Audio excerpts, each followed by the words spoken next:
Hey guys, today we're going to be installing this AquaBliss water filter, and I'll be letting you guys know how I like it, how I don't like it, and how easy it is to install. For parts that you guys are going to need, just a damp rag, channel locks right here, or just any basic wrenches, or maybe if you're strong enough, just your hands. Also, plumber's tape is probably going to be nice, but it may already come in the box, and I don't know yet. So let's go ahead and unbox it to see if we get some inside of here. And don't worry about the plumber's tape because they already give you guys some inside of the box here. So let's go ahead and see what else they give us. They give us 2 rings here.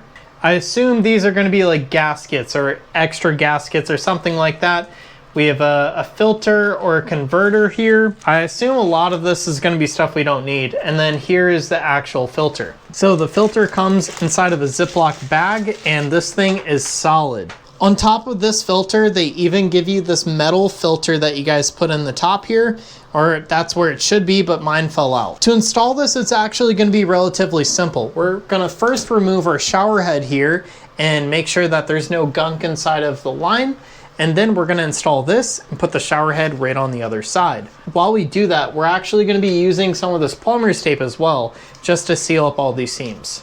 So we're gonna see if I could undo this by hand first, and if I can't, I'll get out the tools. So I can definitely not do that by hand. So we're gonna wrap a towel around this just to protect it, and we're going to twist this off. All right, so just like that, I have these clamped on. I'm just gonna give it a twist and loosen it up and do the rest by hand.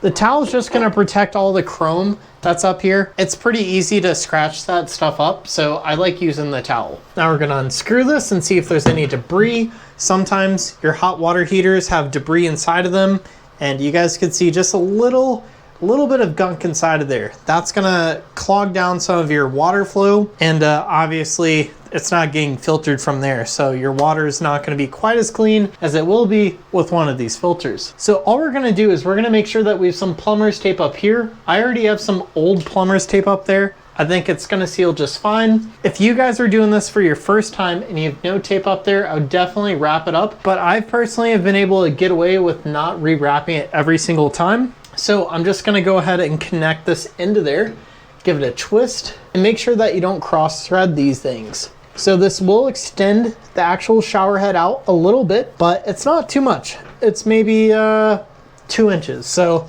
it's a pretty good amount. And this is going to help if you guys have like a lot of hard water like I do here in Texas. So I'm just gonna tighten this by hand. That tape should seal it up really well, and I don't want to over tighten it. Now what I'm going to do is I'm going to use some of this tape and wrap this end that's brand new, and it does not take much of this stuff to work. It's also very easy to tear without scissors, so just keep that in mind. So I have it wrapped around. I'm just gonna pull it and drop it. Anyways, now we're just gonna twist our shower head back on.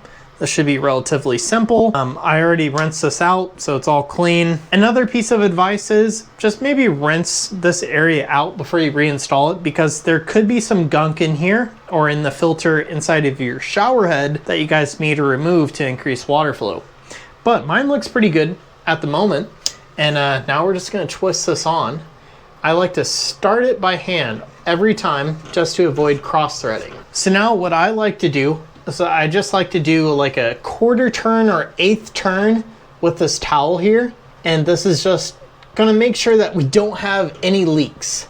We're gonna tighten this thing down without over tightening it. If you guys do more than just a few turns after what you guys could do by hand, then you guys are risking damaging something. All right, so that is what it looks like when it's all installed. Let me go ahead and change the camera angle to give you a closer look. Alrighty guys, so that is what it looks like. I'm pretty impressed with how it actually went on. It was super easy to install, and it also doesn't make this too long here. It's a really short shower filter, so I do like that, and it should be easy to actually clean out and work on if need be, or get a replacement. But yeah, that's how you guys install it. It's really easy. So anyways, that is my really quick review of the AquaBliss water filter for your shower.